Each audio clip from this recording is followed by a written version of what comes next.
मित्रांनो नमस्कार. कायदेशीर माहिती देणार म्हणजे युट्यूब चॅनलवर तुमचं स्वागत आहे. आजचा विषय आयकर कायद्यात जर एनआरआय स्टेटस म्हणून तुम्हाला काही फायदा पाहिजे असेल तर त्याकरता तुम्ही किती वेळ भारताच्या बाहेर राहायला पाहिजे, म्हणजे परदेशात राहायला पाहिजे, याची आज आपण माहिती घेणार.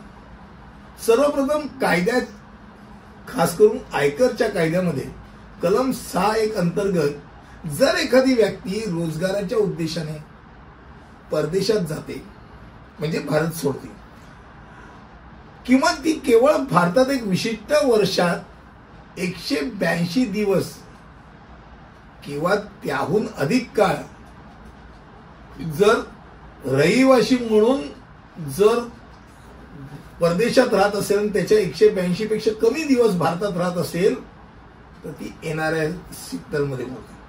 हे महत्वाचं कारण आहे की भारतामध्ये अनिवासी व्यक्तीच्या हातात परदेशाच्या उत्पन्नावरती कर लावलं जातं. म्हणजे मला दोन उत्पन्न आहे, एक भारतीय उत्पन्न, एक परदेशातील उत्पन्न.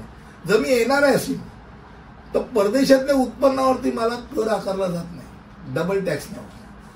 पण त्याकरता मी एनआरआय आहे हे सांगावं लागतं आणि त्याकरता प्रूफ करण्याकरता 182 दिवस किंवा त्याहून अधिक काळ मी परदेशात राहतोय हे त्याला दाखवावं लागतं. आता ही गोष्ट खास करून आता ताजी काय तर मुंबई आयकर अपीलीय न्यायाधिकरणाने एका व्यक्तीच्या बाजूने एक निकाल दिला, ज्यामध्ये एक मनोरंजक खटला दाखल करण्यात आला. श्री गुलाटी म्हणून होते, ते परदेशात काम करण्यासाठी 210 पेक्षा अधिक दिवस ते मी तिथे राहतोय आणि त्यामुळे मी अनिवासी आहे असं त्यांनी दावा केला होता.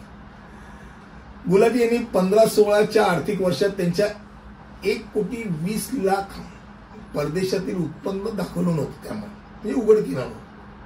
प्राप्तिकर विभागाने 210 पैकी असा दावा केला होता की ज्यात गुलाटी यांनी नोकरी शोधण्याकरता 28 दिवस घालवले होते आणि म्हणूनच ते भारतातील कर निवासी आहेत असं आयकर म्हणजे प्राप्तिकर विभागाने दावा केला होता. पण मुंबई आयकर अपीलीय न्यायाधिकरणाने इटाटने श्री गुलाटी या व्यक्तीच्या बाजूने निकाल देताना असा स्पष्ट निर्णय दिला की वैयक्तिक कर निवासी दर्जा केवळ भारतात घालवलेल्या दिवसांच्या संख्येवरून निश्चित केला पाहिजे.